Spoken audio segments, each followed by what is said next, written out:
Hey, everybody. Welcome to my channel and my podcast. For those of you that don't know me, my name is Jen. I am the head magic maker over at the Wayward Witch Co. I am a medium, a shadow work practitioner, energy worker, and spiritual guide. I help people heal from their past and work through their limitations and fear so that they can consciously create a life full of magic and abundance. And that's really what we talk about here on this channel. I kind of share what's coming in intuitively, collectively, what spirit kind of guides me to talk about and share. And today, what I really want to talk about is what you may not be told, what they don't tell you about becoming a healer, doing your shadow work, and really manifesting a different life.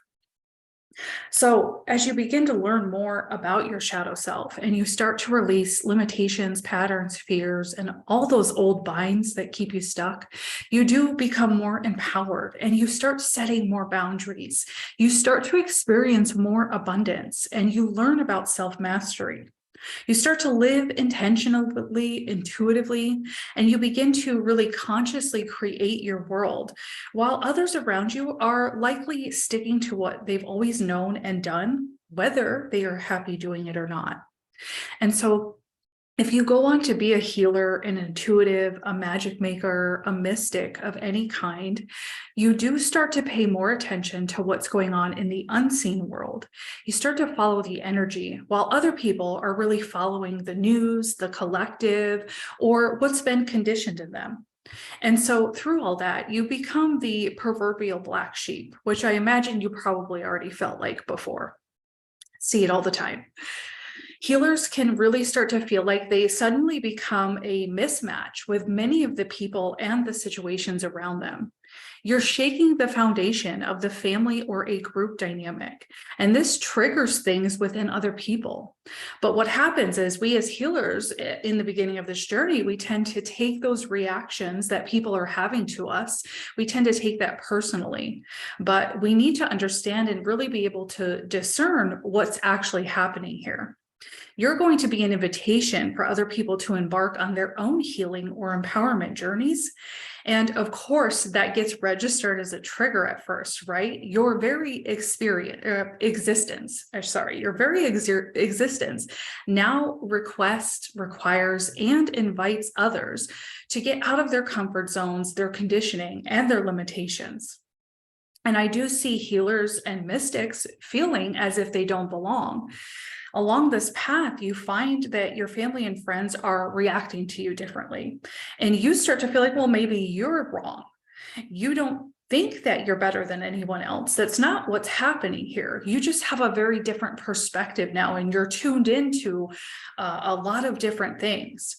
But your loved ones may register that as something different in the beginning. And so we've got to learn how to navigate that while still staying in our own alignment.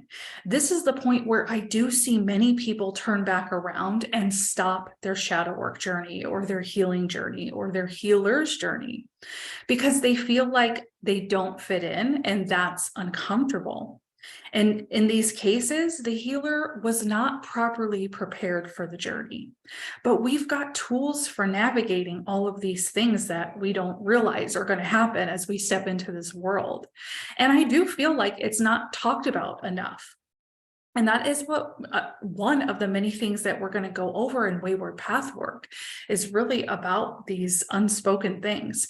And I'm lucky enough that one of my mentors towards the beginning of my journey, she did prepare us for this journey, but I have not heard many other people talking about these things ever since then.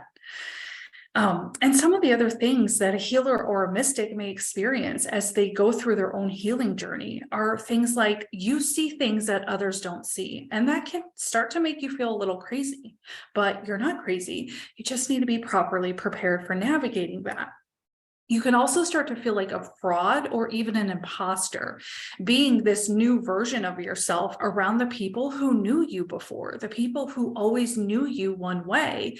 You might, without even realizing it, subconsciously feel uncomfortable around them in your new way, thinking that they're going to think you're a fraud. I see it all the time. That's something I went through also.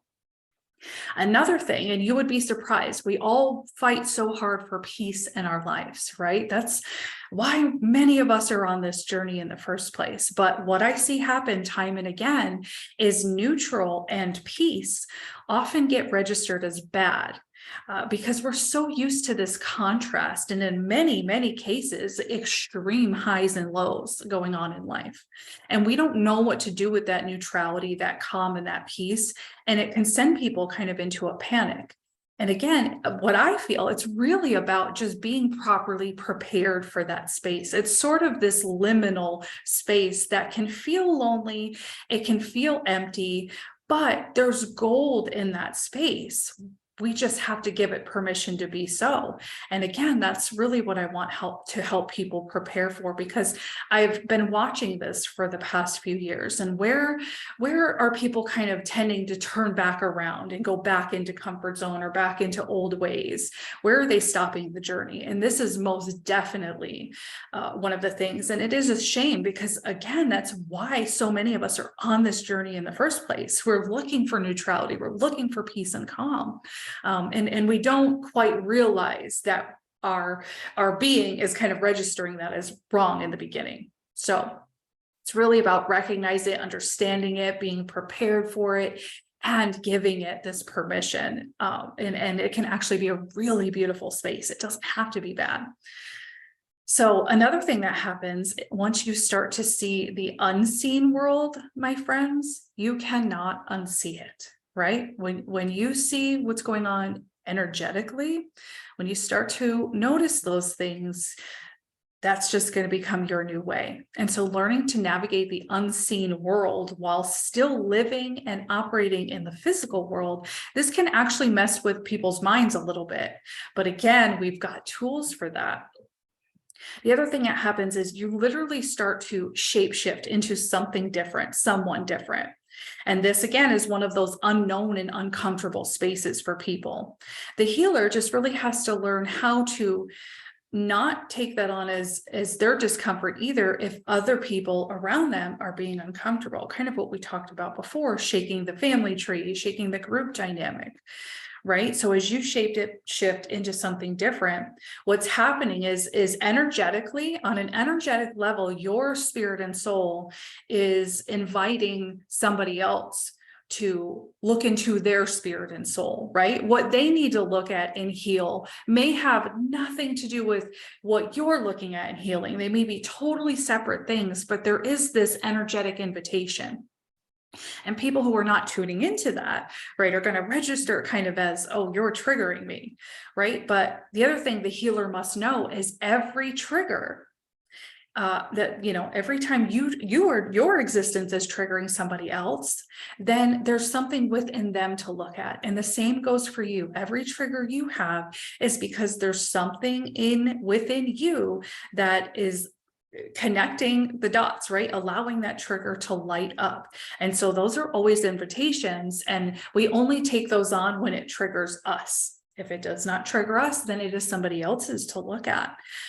So we have to just, again, really just understand what's going on here, so that we don't register ourselves as wrong, because we're learning how to essentially be a whole different way, following the unseen, following your intuition, becoming a healer, or stepping into energy work, doing your own healing purpose, solely for the purpose of doing your own healing.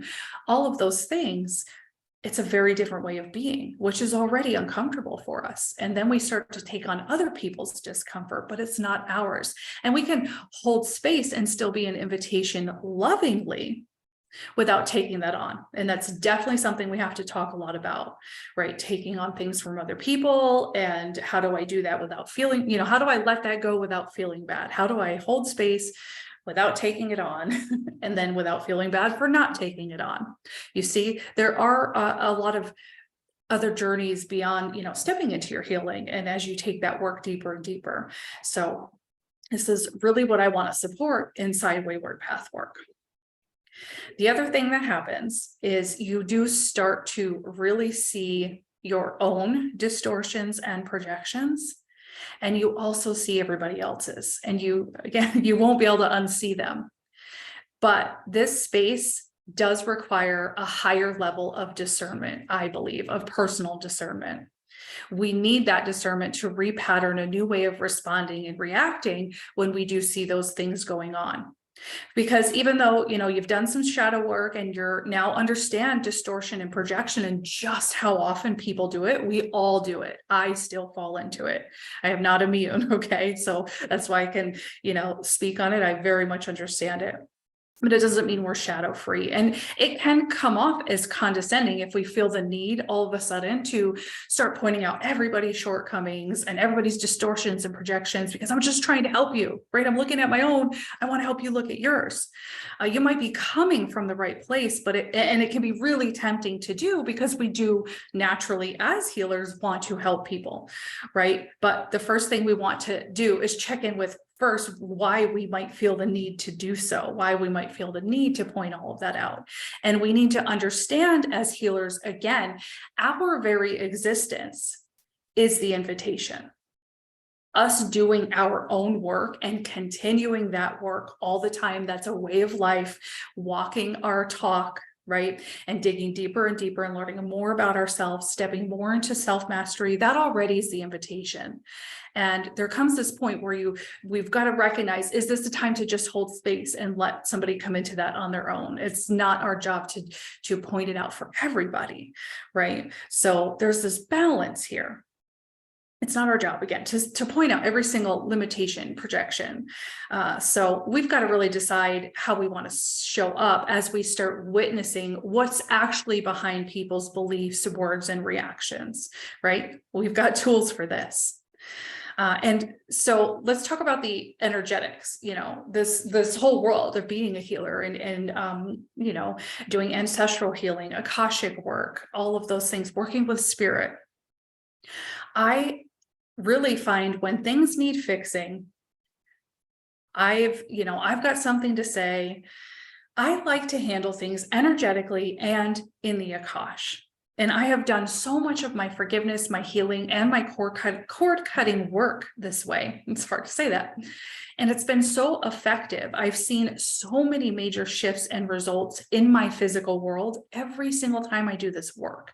But remember, energy work it does take consistency. It's rarely a one and done. And so this is, again, a way of life for me, but it's very easy. It's very complimentary. I don't have to stop what I'm doing. I don't have to sit down and journal forever and meditate forever. This is something I've learned and I teach to do it on the fly, do it in real time when the triggers come up and the cords come up and all of the things, when the healing's required, do it in the Akash in real time. That's when the codes are the hottest, right? And the most potent. So why not? And it just really complements life because it doesn't have to stop you and slow you down, right? Ritual and slowing down and pausing absolutely has its place. We know that, but I'm talking something a little bit different here. So think about do you have lots of things that need to be said between you and an ex, but an actual conversation is just not possible. Do it in the Akash. I have done things like that in very volatile situations and relationships. And when I finally went that route after, trying everything else in the mundane human world, when I went the energetic route, that is when things started to shift. And things really did start to back off and sort itself out and calm down. And so I've done this energy work through trauma, through heartbreak, through loss, through disappointment, and definitely extreme anger. I had a lot of pent up anger I had to work through about 5 years back. And it was an ongoing journey, but I've really turned the energy route for all of that. And it doesn't mean it doesn't require other things of us in that physical mundane world. It most likely will require a conversation. But to me, I get prepared and I let the energy speak for itself first so that a conversation is more feasible and more productive, you see. So it's complementary work, but it definitely sets the tone. Again, what do you want your energy to say for you? I let my energy speak for itself, set that tone in the Akash and call that person forward. And we will talk about all of that in wayward pathways as well. Same goes for when we need to start setting boundaries with people. In all of my shadow work teachings and classes and programs, That is the one thing people struggle with the most, is starting to set boundaries. They feel bad, right? They take that on as their own. We're not really realizing how much we're actually dishonoring ourselves in that process. We've got to learn about all of that and understand why we're dishonoring ourselves. But it is a very uncomfortable journey for people to start speaking those boundaries out loud. And how do I even set them and not be in a defensive state? Because there's that balance we have to worry about too, right? So start doing it in the Akash. This is where you can begin to empower yourself, and you find yourself beginning to feel more confident to start speaking your truth out loud.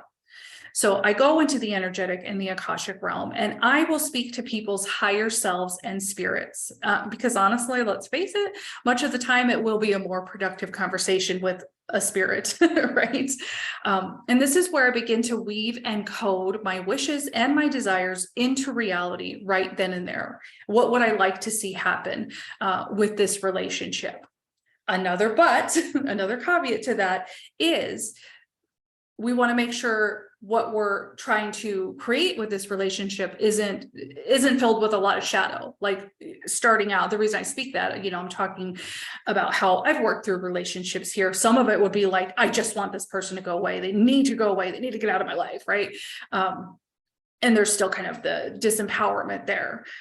So a lot to look at. It might feel overwhelming, but really it's not, especially when you take it one step at a time and you've got the path work laid out for you, and you kind of start integrating one awareness, one tool, one time of being, tuning into your intuition versus the ego mind, right? We start to just layer. We don't have to do this all at once. That's the beauty of it. It is a journey. That is why it's called path work, because we travel many, many, many journeys on this realm, in this world. So again, this type of energy work and healing work has been so effective for me. That's why I keep doing it. I've been doing it for years now. I wouldn't continue to do it if there wasn't effects and benefits and shifts and transformation in my life, right? I try things on, and if they don't work, I leave them and I move on to something else. This is one of my most powerful tools. It continues to change my life, my experiences, my relationships, and even all of the opportunities that I do get to have put before me. And now this is, what I do teach others about, this powerful pathway. All of the pathways that I've either created myself or stumbled upon through other teachings, they're all, again, layered into one really lovely toolbox to help step into self-mastery and conscious creation. And if you are feeling a call to your healing work, or something within you just knows you're a healer of some kind and you don't know where to start, again, even if this is just for your personal journey, you are the healer. You probably are the one in the family looking to start that healing, right? And it starts with you, and you have no idea. Well, maybe you do. Maybe some people do. How much your own healing work affects those that will walk after you, but also those that have walked before you. There's a lot of liberation in breaking family patterns and dynamics and limitations, right? And contracts and cords and all of those things.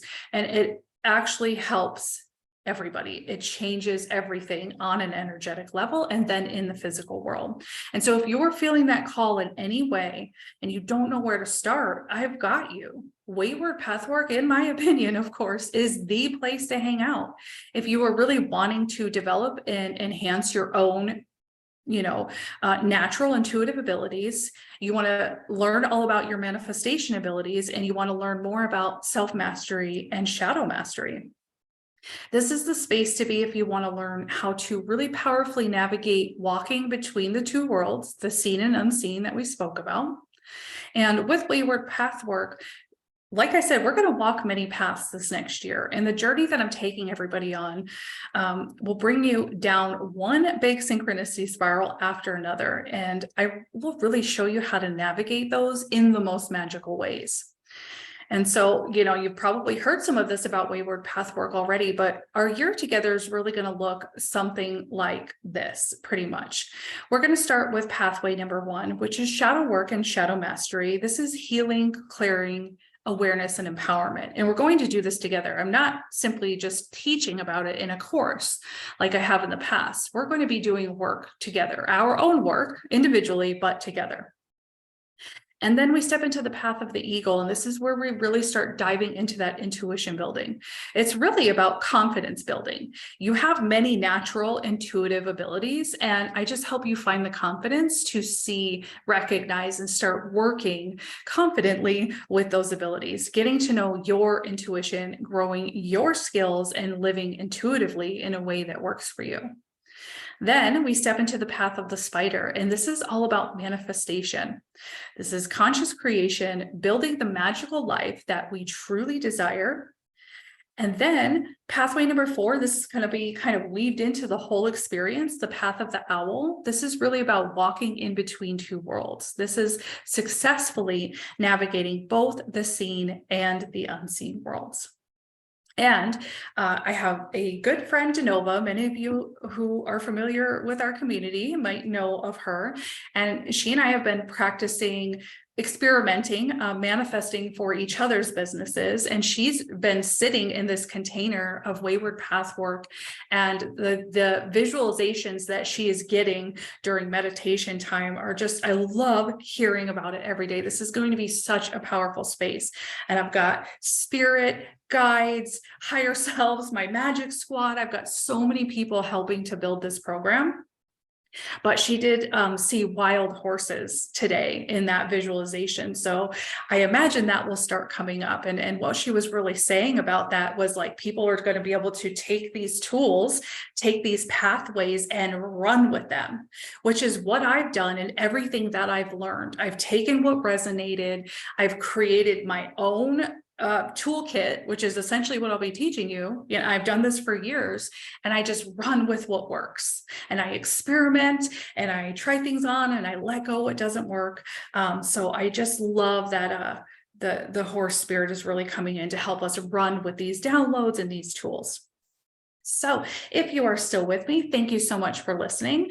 If you're feeling the call, and if you have any questions, maybe you're not sure if this space is for you, I am always happy to answer questions. I love answering questions. So you can reach out to me on Facebook, or you can email me anytime at support@waywardwitchco.com. If you do want to learn more about Wayward Pathwork, I will drop the link in the description box below. And thank you for hanging out with me for today's podcast. All right, everybody, talk soon.